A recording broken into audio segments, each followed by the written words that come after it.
novel corona pandemic has impacted and disrupted world's economy, including how we live, move, socialize, and do businesses.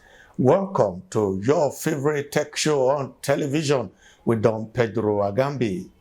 Today we have an incredible package for you. Stay with us. Agambi from Nigeria receives the first prize in the AISI GTZ TV category for his program ICT Africa. Congratulations, Don Pedro. ICT reporter of the year, electronic. Don Pedro Agambi.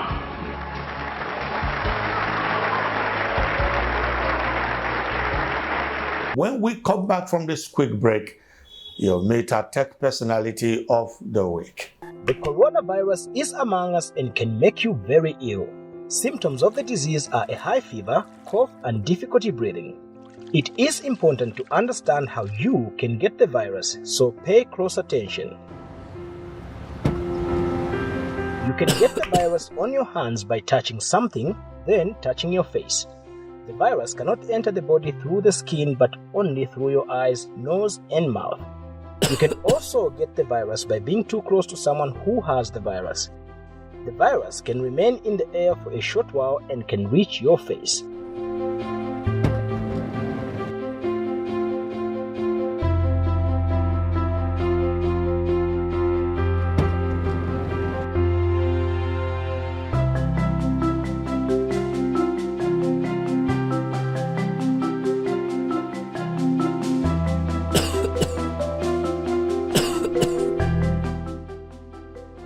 The coronavirus is among us, so we will therefore need to learn how to stay healthy. To be safe, do the following 5 things. 1. Clean highly touched surfaces regularly. Remember, the virus can be present on surfaces and objects, and cleaning those surfaces with soap or disinfectant will kill the virus. 2. Don't touch your face with unwashed hands. Remember, if the virus is on your hands, you can easily transfer it into your body by touching your face. 3. Cough and sneeze in your elbow or mask. If you carry the virus, it will prevent you from spreading it in the air or on your hands. 4.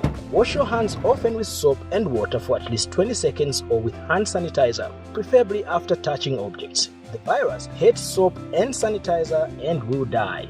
5. Keep at least 2-meter distances. Remember that you can get corona when coming too close to someone who has it. In a place where it is impossible to maintain the 2-meter distance, wear a mask. It is important to do these 5 things wherever you are, at work, at a shop, at a market, at church, while traveling, and so on. If you do this always and everywhere consistently throughout, and you will protect yourself and your loved ones from the virus. So remember, clean high-touched surfaces regularly. Don't touch your face with unwashed hands. Cough or sneeze in your elbow, tissue, or mask. Wash or sanitize your hands often and keep 2-meter distance. Keep this up and you will be safe. If you have COVID-19 symptoms, which are a high fever, cough, and difficulty breathing, you should call your local toll-free hotline for advice. Well, ICT has been, I think, one of the great foundation stones of Nigeria. And of course, today we know that ICT contributes 12% to the GDP, and we're expecting it to do about 30% in the next 3 to 5 years. So yes, ICT is extremely important to the development of Nigeria. Okay, so what about to the youth? Okay, let's face the youth and to the internet today. ICT provides, I think, one of the most amazing opportunities for the youth. The amount of money required for them to commence business in the ICT arena is really negligible. They have the brains, they have the skills, and they have the determination. So I think the youths, ICT for the youths is a fantastic opportunity, and I will encourage all young people to get involved in ICT. It's very broad, and there's something for everybody. A nation that cannot imbibe the culture of using complete tech innovation into its entire citizens' engagement and service delivery it's already left behind. Because even for Nigeria as a country, if you look at the last World Bank report, there is a concern that this country might be left behind if we continue to do the kind of things we know how to do, which is slack and just keep making political statements. But then the correction is if I can actually imbibe what the United Nations ICT foresees have been projecting for developing countries and small islands, in that we need to begin to imbibe technologies, innovation that make every public administrator, to understand what strategic planning is all about, how they can actually use the SDGs advisors for decision-making processes, so that it's not just when we are up there as a president, as a governor, as a commissioner, as a ordinary councillor or chairman of a local government, that you just realize that, if you are given public funds to do certain basic services that will benefit the masses, at that point you are beginning to learn administration. No. They can be educated on how they can strategically use public funds to doing the right thing, as in, if you need to tie a length of a road in a community, for instance, you won't be the first person to have tarred a road. I can tell you, in the ICT for Seas project that is called the Innovation Bed Platform that we are designing for the country now, that we can show you many other administrators who are in your capacity as a governor, a local government chairman, and all of that, who have tarred roads like you. And they have taken the best time to first do a better, a kind of analysis to getting the best results before they spend the Nigerian naira.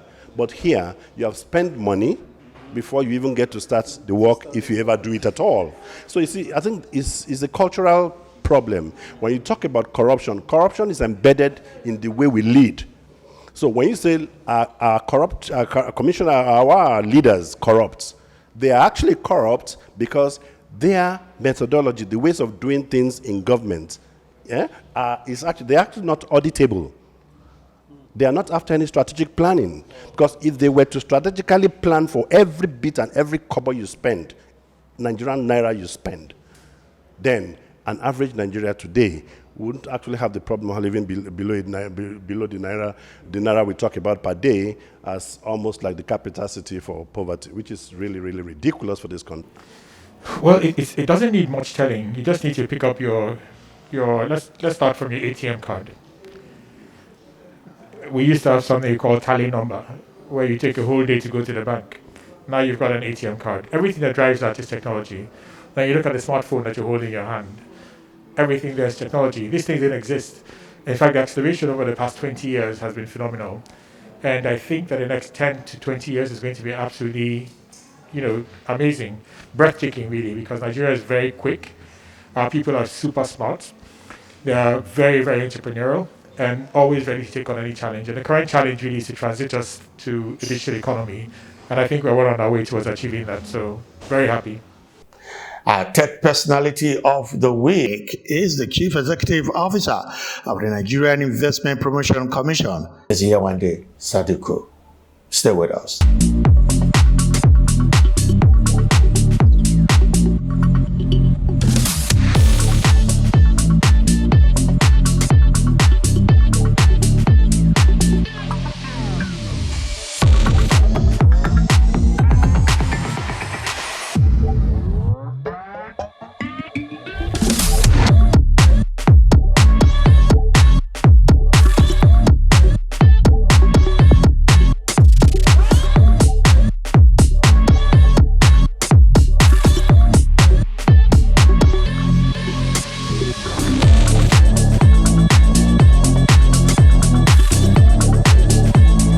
Welcome to the program, Yewande.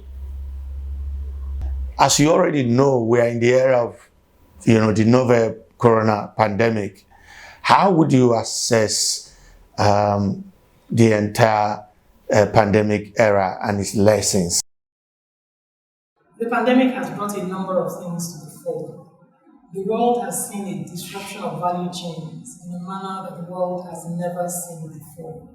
It has demonstrated the concentration risk inherent in concentrating manufacturing or production capacity in one country or in one region. It has demonstrated the need to deliberately take advantage of technology to ensure that whatever happens, life and business can still continue to operate. It has demonstrated the difference between jobs and livelihoods. There are many people now who may not have jobs like they did before, but who are able to take advantage of some of the opportunities that the pandemic has created to earn livelihoods. There are also people whose livelihoods have been disrupted by the pandemic. But from an investment perspective, it's shown us a number of things. First, the importance of value investing, the importance of impact investing. The fact that for the world, it is not just about how much money is in your pocket, but how much impact that money can achieve. From an investment perspective, it underscored the importance of impact investing. We think it will be more important now. We also think that many investors will think in the context of not concentrating production capacity in one area or in one region, but deliberately creating the capacity to serve the consumers and their clients from different locations. I think it's demonstrated the value of having a large domestic market or having a large market or having the capacity to reach a large market within easy access. So whereas initially there seemed to be a concentration on low-cost manufacturing, I think it's demonstrated access to market manufacturing is of equal importance. So there are some elements of it that pose risks, but there are also many potential opportunities. I think an important point to make is also the fact that it has demonstrated for many of us that whereas foreign investments are useful and all of us will continue to seek foreign investments, that it is important to fully develop the domestic investing capacity, because many countries are now turning inwards, encouraging more of their own people to invest internally. It has also demonstrated the importance of having some domestic production capacity for items that a country considers critical or material, because you may not have the capacity to import those items from other countries. In what ways do you think that COVID-19 has affected global investments? Globally, the impact of the pandemic is, from an economic perspective, without a doubt, is negative. It has resulted in experts, like the IMF and the World Bank, adjusting downwards their projections for global growth, almost on a continent and country-by-country basis. And the expectation is that there will be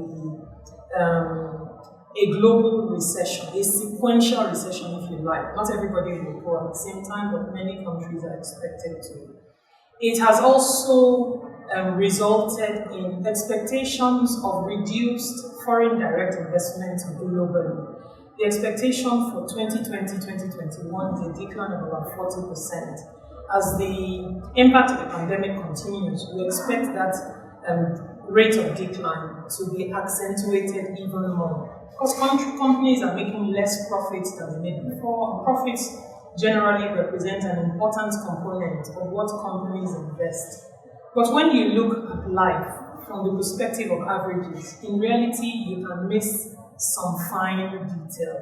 And whereas the overall impact is negative, there's certainly some winners in the pandemic. There are many companies that have benefited from the disruptions that this has caused. There are many companies whose their business prospects have been enhanced by the pandemic. Companies that use technology in particular to leverage what they do. And it's everything from education to logistics to entertainment to finance. They found the ability to continue to serve, not only to continue to serve, but to have their products in greater demand now because of the pandemic. Yewande, do you think we have seen sufficient innovation in this era of pandemic? Has the tech ecosystem evolved sufficiently to support government, whether in Nigeria or other countries? I think the answer would be certainly not sufficiently. By definition, the pandemic happens, they tell us once every 100 years, so nobody would have seen this coming. We could have done some modeling for it, but if it happens every 100 years, the level of preparation for it may not be that refined. But when it happens, you then need time to react to it. In many ways, if there's a sense of humility that is required in all of us accepting that there are many things that we don't know. That the pandemic will tell us as time evolves and as we get to know it better. I think many tech opportunities, many tech companies in Nigeria and across the world have reacted to it. Have they reacted sufficiently? I think the answer overwhelmingly will always be no, because there's always a lot more that we could have done if we knew that this was coming, but clearly nobody knew that this was coming. But I think one of the things that it has demonstrated is the importance of leveraging the tech juices that we are told repeatedly appear to abound, materially in Nigeria. Can you share with us mandate or the vision of the Nigerian Investment Promotion Commission to the nation's economy? Very simply put, NIPC was established to encourage, promote, and coordinate investments in Nigeria. We serve 4 principal functions. The first is to project a positive image for Nigeria as an attractive investment destination. So we're always looking for materials that we can use to pitch Nigeria's investment case in positive light. We encourage investment in Nigeria from investors, whether they are Nigerians or non-Nigerians. We help to facilitate investments and to connect investors with each other, to connect investors with government agencies, and to help new and existing investors with resolving challenges that they have. We also help with initiating or supporting policy measures that are aimed at improving Nigeria's investment climate. But overall, we are an advocacy agency. NIPC's presence does not take away from the appropriate government agency the right to make decisions and the like. But we pitch to them the issues from the perspective of business. So we're the voice of business in government, helping governments to understand the desires of investors and to ensure that in decision making, the investment perspective is considered. Particularly important because for Nigeria to achieve the fullness of our potential, all of Nigeria's economic prospects require investments to be converted to economic wealth for all of us. Please share with us some of the achievements and innovations that you have brought on board. We think it's important for investors to be able to get easy access to understand what it takes to invest in the country. So one of the things we did was to introduce an online investors guide that enables investors from across the world, translatable in over 100 languages, to get access to information on what it takes to start a business in Nigeria, how land, labor, taxes, and the like work from the convenience of their own locations before they even make that first move. We think it's important to keep people updated on what is happening in Nigeria in the context of the investment climate. It is particularly important if the narrative sometimes is negative and there aren't enough voices in the room showing what the positive slant is. So we have a newsletter that goes out 6 days a week that calls investment-related news on Nigeria from across the world and gives investors a sense of what is happening in Nigeria. Based on that newsletter, we then prepare a report of investment announcements that gives us directionally a sense of investor interest in Nigeria. The report is prepared on a quarterly basis and gives us the capacity to advise government on the things that need to be done to tweak the investment environment to meet investors' needs. We help many in government understand the investor's perspective. We bring feedback from investors to government as investors give it to us to give governments the capacity to consider that in policy making. We think that Nigeria is different from north to south, from east to west. We think that Nigeria's richness is partly in the diversity of the opportunities that exist in the 36 states. So we have a book of states that identifies state by state the competitive advantages and the investment opportunities that the states are trying to promote. We also think it's important where the incentives that all investors are on an even keel. So we have a compendium of investment incentives that helps investors understand the variety of investments the variety of incentives that exist in Nigeria. We think it's important in bilateral relations that we're signing agreements to attract investments from countries such that the agreements can enable Nigeria meet development objectives. So we define that NIPC, the kind of investments that Nigeria should be looking for, and we base it on the RIBS philosophy: responsible, inclusive, balanced, and sustainable. We think that if we pursue investments in that manner, we will concentrate our efforts on chasing value-adding, needle-moving, impactful investments. We also think in the context of promoting investments, as with many things in life, resources will always be limited. So you focus your resources, your energies, on the areas that will give you the best results. It's almost a case of fishing where the ducks are.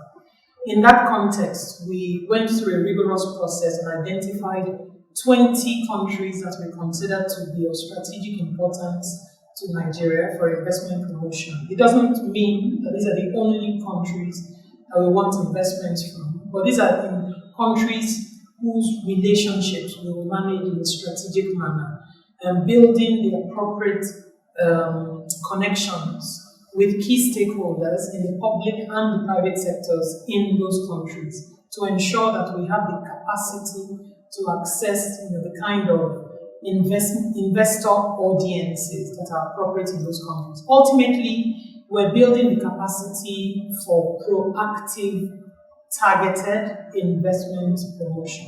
We think it is only then that we can fully achieve what Nigeria desires, the capacity to identify an investor based on empirical analysis and bring that investor, do what we can to handhold them to get them to invest in Nigeria.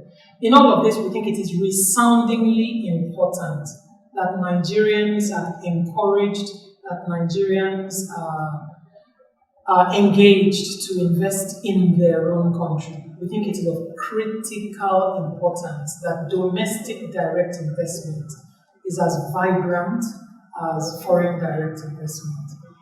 All right, Ms. Yewande Sadiku, Chief Executive Officer of the Nigerian Investment Promotion Commission, Tech Personality of the Week. Thank you for your time. Thank you indeed.